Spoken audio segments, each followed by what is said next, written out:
Well, now, one thing, you have a theory about the moon, and we expect to be able to get observable facts about the moon fairly soon.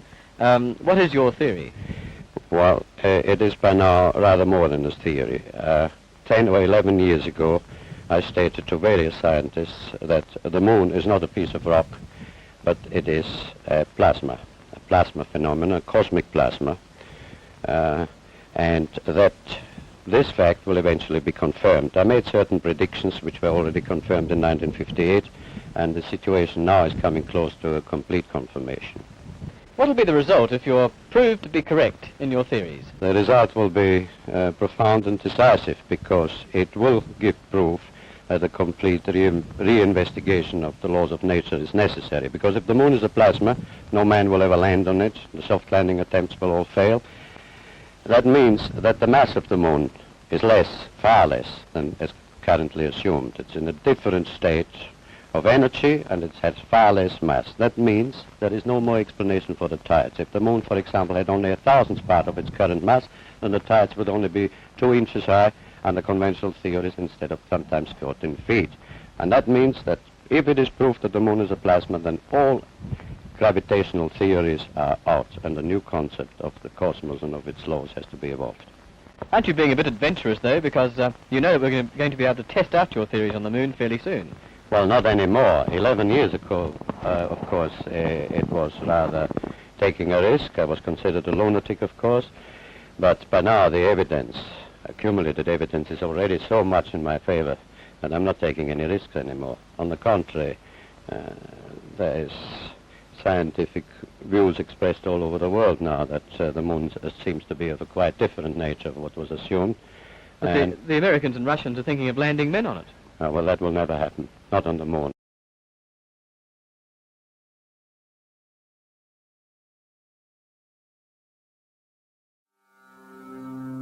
Artemis stands ready. Ready to turn dreams into reality. Ready to return humanity to the moon and take us further than ever before. The culmination of inspiration and innovation, of Herculean efforts and steadfast collaboration, Artemis 1 is ready for departure. And the Artemis generation is about to leave its mark. What will be a journey of more than 500,000 miles to the moon and back starts right here at Launch Complex 39 Bravo. Although this first flight will not carry a crew, it will test every system in the deep depths of space to prepare the way for future crewed missions. When the final go is given and the teams at Kennedy Space Center release this rocket, Artemis will roar to life and we will witness the beginning of a tightly choreographed mission. All engine 1, 2, 1, and liftoff.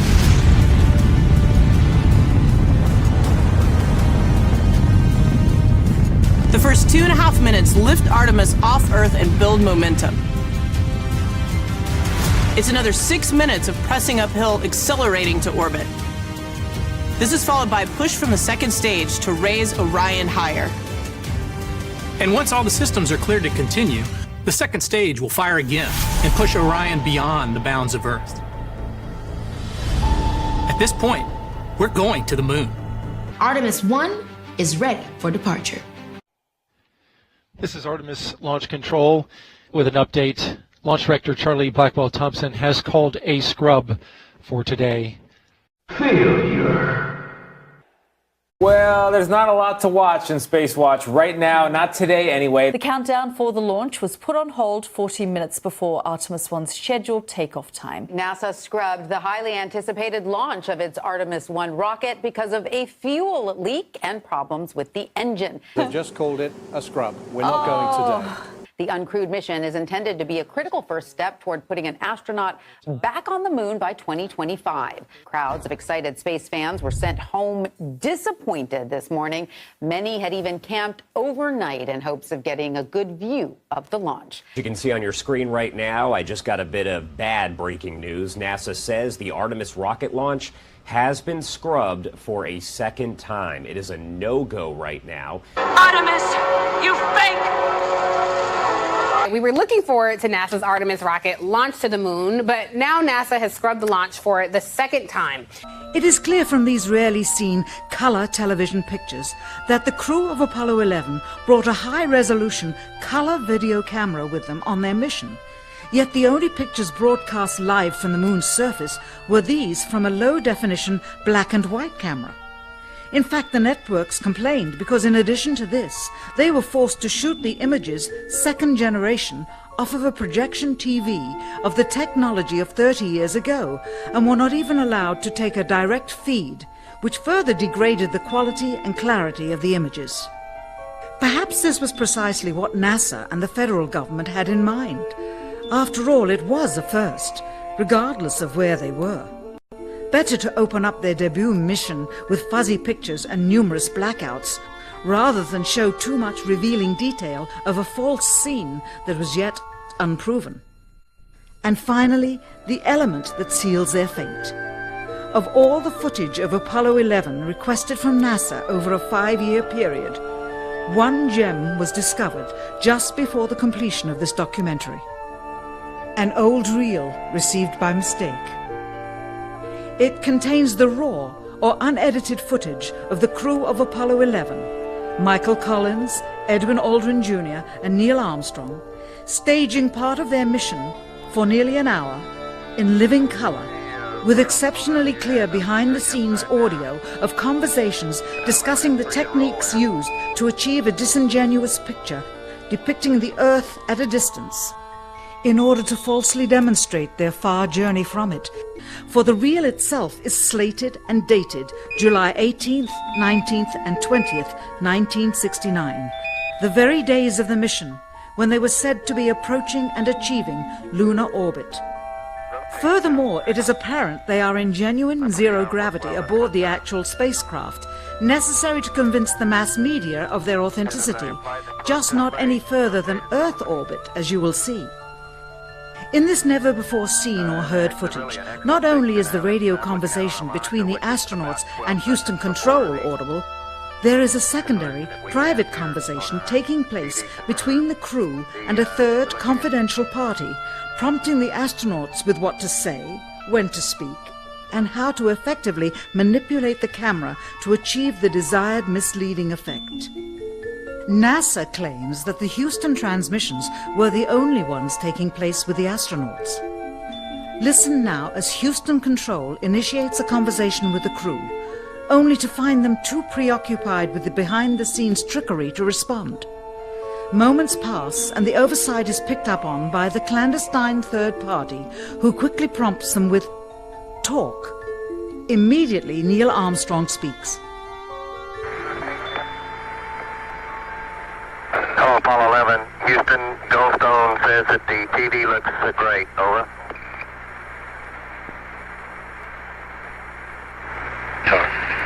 Okay, Roger. We're coming in on Earth. Again, the illusion they are attempting to create is the Earth at a distance to demonstrate their far journey from it. Understand, too, that only about 20 seconds of this raw footage was ever broadcast to the public, and these conversations discussing their deception were believed to be private, until now. Here they discuss that these television transmissions were in fact not broadcast live as everyone believed. They were first screened and edited for playback later. Roger, Neil. We just wanted a narrative such that we can, when we get to playback, we can sort of correlate what we were seeing. Thank you very much. Here they discuss the fact that they have turned out the lights and have blocked out sunlight from entering the spacecraft through the other windows, as to not cause any reflected light to fall onto the spacecraft's wall in the foreground. Okay, very good. Well, we shut out the sun coming in some of the other windows into the spacecraft, so it's looking through the number one window, and there isn't any reflected light. The reason this was done is so that the truth of the matter would not be revealed. It is this. Though the federal government would have you believe that this is a view of Earth from a distance out of the spacecraft's window as it nears the moon, it is not. What they have ingeniously done is placed the camera at the back of the spacecraft and centered the lens on a circular window in the foreground, outside of which it is completely filled with the Earth in low orbit. The circumference of the window then appears to be the diameter of the Earth at a distance, with the darkened walls of the spacecraft appearing to be the blackness of space around it. That is why they wanted the interior dark and blocked out the sun from entering through the other windows. Here you can see the extruded window, probably 2 inches thick at the bottom.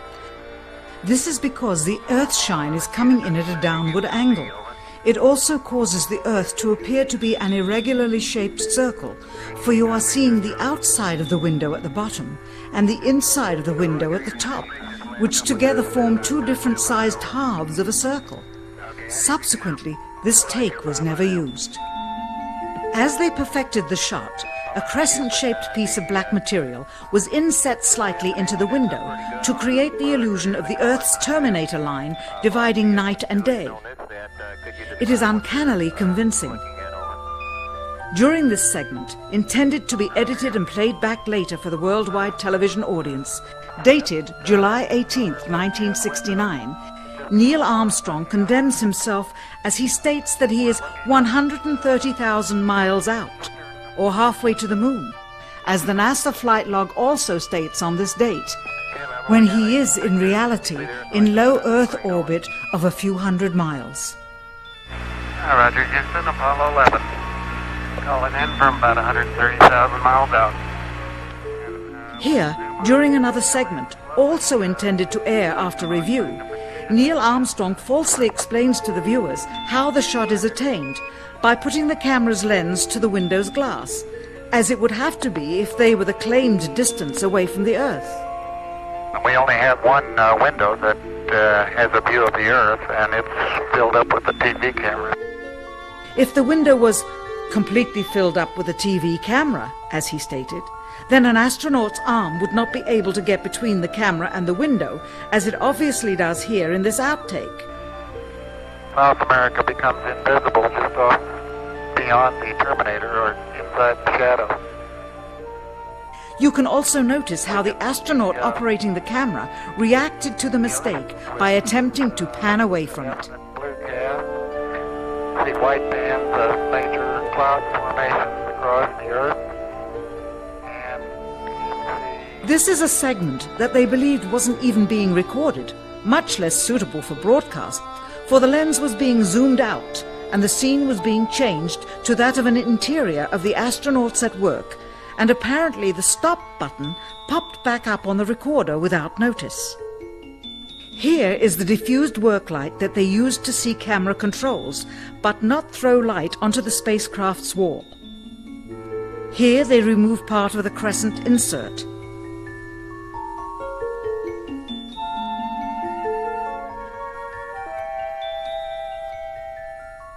Finally, the iris is opened up and you can see the real location of the camera and the very bright and near Earth out the window.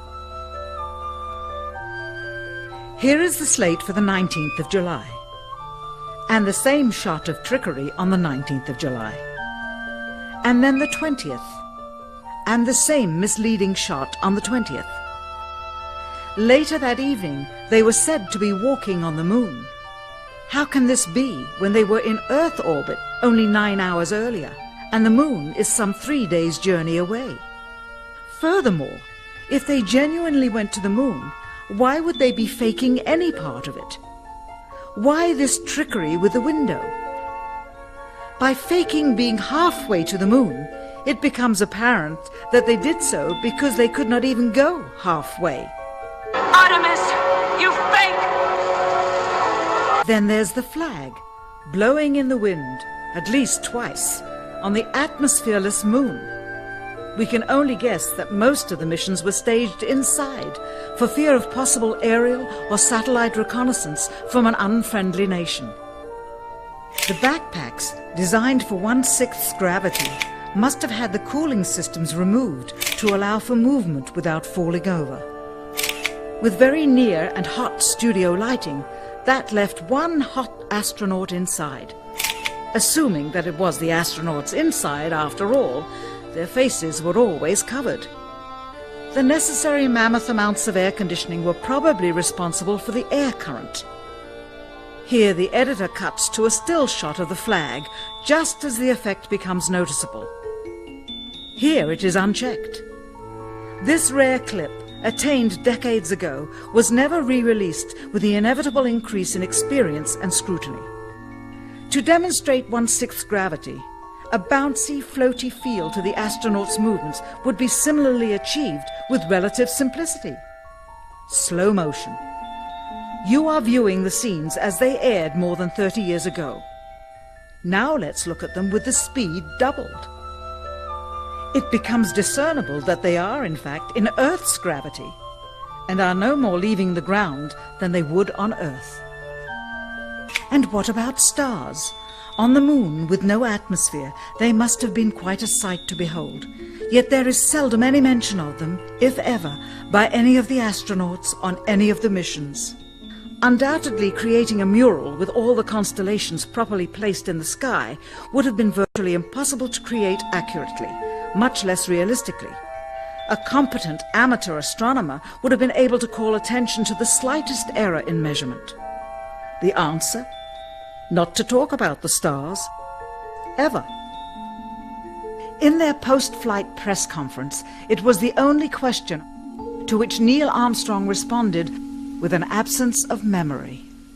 When you looked up at the sky, could you actually see the stars and the solar corona in spite of the glare? We were never able to see stars from the lunar surface or on the daylight side of the moon by eye without looking through the optics. I don't recall during the period of time that we were photographing the solar corona what stars we could see. I don't remember seeing any. Years later, though, Michael Collins would remember seeing the elusive stars and wrote about them in Expeditions to the Moon. It seems his memory improved the older he got. Artemis, you fake! None of them could have gone to the moon. They only increased their proficiency at staging them. When some TV viewers of the second manned mission to the moon telephoned the networks complaining that reruns of I Love Lucy were being interrupted, it became clear that for the taxpayers, once was enough. But it wasn't enough for the government and contractors. Billions of dollars of pure profit went with each return. How coincidental that the following mission would have the element of life and death jeopardy. Apollo 13. Now the public would take going to the moon more seriously and be reconnected with the drama. We now realize that perhaps the reason Neil Armstrong has never given an on-camera interview is because he doesn't want to lie anymore. What threats may have been made upon such honorable men or their families to possess their reluctant cooperation and later ill feelings towards perpetuating this still darkened hour in American history. NASA's highest-ranking official, James Webb, resigned without explanation just days before the first Apollo mission. Why, when he was on the threshold of achieving the greatest accomplishment of his career? All 3 Apollo 11 astronauts also resigned shortly after their return. On the 25th anniversary of the event, in 1994, Neil Armstrong made a rare public appearance and held back tears as he spoke these brief cryptic remarks before the next generation of taxpayers as they toured the White House. Today we have with us a group of students among America's best. To you we say, we have only completed a beginning. We leave you much that is undone. There are great ideas undiscovered, breakthroughs available to those who can remove one of truth's protective layers. He is that layer. The truth will always set us free.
the moon is a plasma, no man will ever land on it. The soft landing attempts will all fail.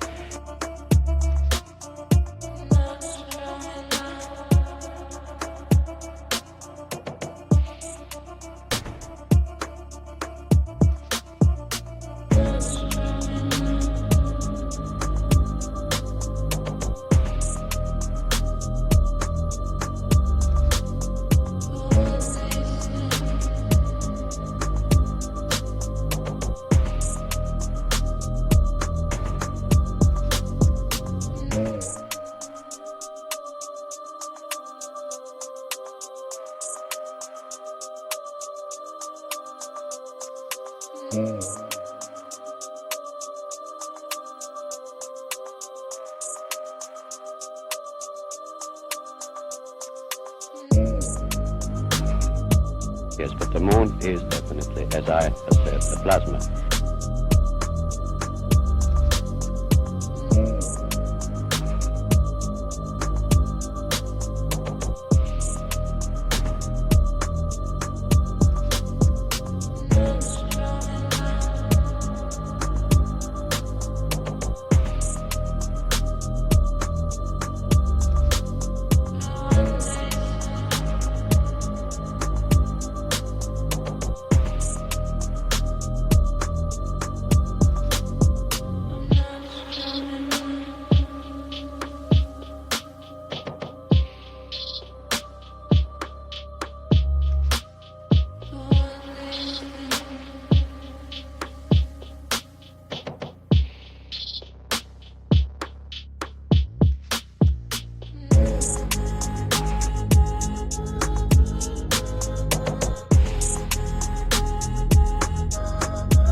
And that means that if it is proved that the moon is a plasma, then all gravitational theories are out, and a new concept of the cosmos and of its laws has to be evolved.